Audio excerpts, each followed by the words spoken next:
ಪ್ರಜ್ವಲ್ ಅವರು ಮತ್ತೆ ನಿಮ್ಮ ಒಂದು ಕಾಂಬಿನೇಷನ್ ಅಂದಾಗ ಸೊ ಯಾವ ರೀತಿಯ ಮಾತುಕತೆ ಅವರ ಜೊತೆ ನಿಮ್ದಿತ್ತು?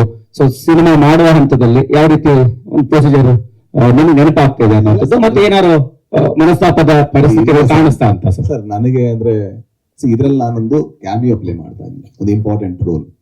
ಅಂಡ್ ಇದ್ರ ಪೋಸ್ಟರ್ ಇಂದ ಹಿಡಿದು ಇದ್ರಲ್ಲಿರುವಂತ ಟೈಟಲ್ ಇಂದ ಹಿಡಿದು ಎಲ್ಲದೂ ಕೂಡ ಅವ್ರ ಹೆಸರಲ್ಲಿರೋದು. ಅಂಡ್ ನನಗೆ ಅದು ಗೊತ್ತಿತ್ತು ಕೂಡ. ಅಂಡ್ ಈ ಸಿನಿಮಾ ಮಾಡಿದ್ಮೇಲೆ ಅಂದ್ರೆ ನೀವು ಒಂದು ಆಗ ಪ್ರಶ್ನೆ ಕೇಳಿದ್ರೆ ಅಂದ್ರೆ ನಾ ಬಂದ್ಮೇಲೆ ಇರಿಸು ಮುರುಸಾಯ್ತಾ ಅಂತ. ಅಂಡ್ ನಾನ್ ಇವರ ಮೊದಲ ಚಾಯ್ಸ್ ಆಗಿರ್ಲಿಲ್ಲ, ನನಗಿಂತ ದೊಡ್ಡ ನಟರು ಇವರ ಮೊದಲ ಚಾಯ್ಸ್ ಆಗಿತ್ತು. ಬಟ್ ಬೇರೆ ಬೇರೆ ಕಾರಣಗಳಿಂದ ಅವ್ರು ಆಗದೇ ಇದ್ದ ಕಾರಣಕ್ಕೆ ಕೊನೆಗೆ ನಾನ್ ಬಂದಿತ್ತು. ಹಾಗಾಗಿ ಆ ರೋಲ್ ಮೊದಲಿಂದ ಇತ್ತು. ಇಟ್ಸ್ ನಾಟ್ ದಟ್ ಅದೊಂದು ಪಾತ್ರ, ಅದು ಬರವಣಿಗೆಯಲ್ಲೇ ಆ ಒಂದು ಪಾತ್ರ ಇದೆ. ನನಗೆ ಏನ್ ಸರ್, ನಾನು ಇಲ್ಲಿ ಕಾಂಪಿಟೇಷನ್ ಮಾಡಕ್ ಬಂದಿಲ್ಲ ಸರ್, ಯಾರ ಜೊತೆನೂ ಕಾಂಪಿಟೇಷನ್ ಇಲ್ಲ. ನಾವು ಸಿನಿಮಾ ಮಾಡ್ತಾ ಇದೀವಿ. ಅಂಡ್ ನಾನು ಟೆಕ್ನಿಷಿಯನ್ ಫಸ್ಟ್. ನನಗೂ ಗೊತ್ತು ಒಬ್ಬ ಮನುಷ್ಯ ಒಂದು ಸಿನಿಮಾ ಮಾಡೋದಕ್ಕೆ ಎಷ್ಟು ಶ್ರಮ ಪಡ್ತಾನೆ, ಎಷ್ಟು ಬದುಕುಗಳು ಅದರಲ್ಲಿ ಇನ್ವಾಲ್ವ್ ಆಗಿದೆ ಅಂತ. ನನ್ನ ಒಬ್ಬನ ಜೀವನ, ನಂದೇನೋ ಹೆಸರು, ನಂದೇನೋ ಕಾಂಪಿಟೇಷನ್, ಇದ್ರಲ್ಲಿ ನಾನು ಒಪ್ಪಿಗೇನೂ ಇಲ್ಲ, ಇದನ್ನ ನಾನು ಸಮ್ಮತಿನೂ ಕೊಡಲ್ಲ. ಇದು ನನಗೆ cinema is much bigger then me sir. ನನ್ನ ಹೆಸರು ಹಾಕಿಲ್ಲ, ನಂದು ಏನು ಹಾಕಿಲ್ಲ ಅಂದ್ರೂ ಕೂಡ ಯಾರು ಬರಲ್ಲ ನನ್ನ ಕಡೆಯಿಂದ, ಗ್ಯಾರಂಟಿ. ಮುಂದಿನ ಸಿನಿಮಾಗಳಲ್ಲಿ ಗ್ಯಾರಂಟಿ ಯಾರು ಬರಲ್ಲ, ಯಾಕಂದ್ರೆ ಸಿನಿಮಾ ದೊಡ್ಡದು, ನಾವು ಅದನ್ನ ಕಲ್ತವ್ರು. I think it's very unfortunate that we are speaking about this.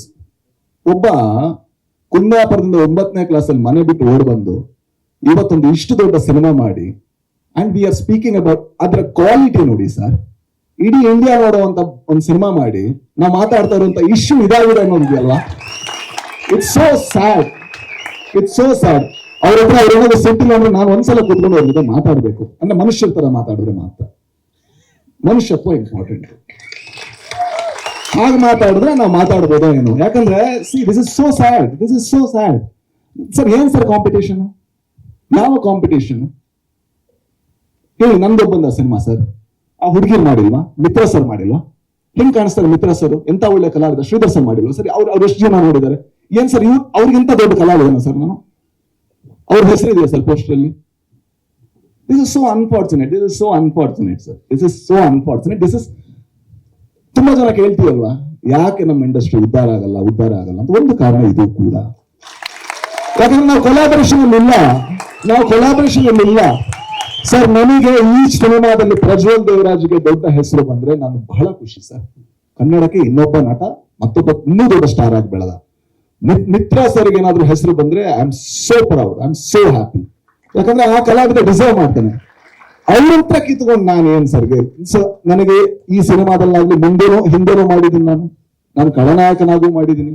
ಅಲ್ಲೆಲ್ಲೂ ಕೂಡ ನಾನು ಕಟೌಟ್ ಹಾಕಿ ಅಂತ ಹೇಳಿಲ್ಲ. ಅಥವಾ ನಾನು ಸೂಪರ್ ಹಂಸು ಅಲ್ಲಿ ಕಾಮಿಡಿ ಆಗೂ ಮಾಡಿದ್ದೀನಿ. ಅಲ್ಲೆಲ್ಲೂ ಕೂಡ ನನ್ನ ಹೆಸರು ಪೋಸ್ಟರ್ ಬನ್ನಿ ಅಂತ ನಾನು ಕೇಳಿಲ್ಲ. ನನ್ನ ಜೀವನದಲ್ಲಿ ನಾನು ಅದನ್ನ ಮಾಡಿದ್ರೆ ಅವತ್ತು ನಾನು ಇಂಡಸ್ಟ್ರಿ ಬಿಡಬೇಕು ಅಂತ ನಾನು ಭಾವಿಸ್ತೀನಿ ಸರ್.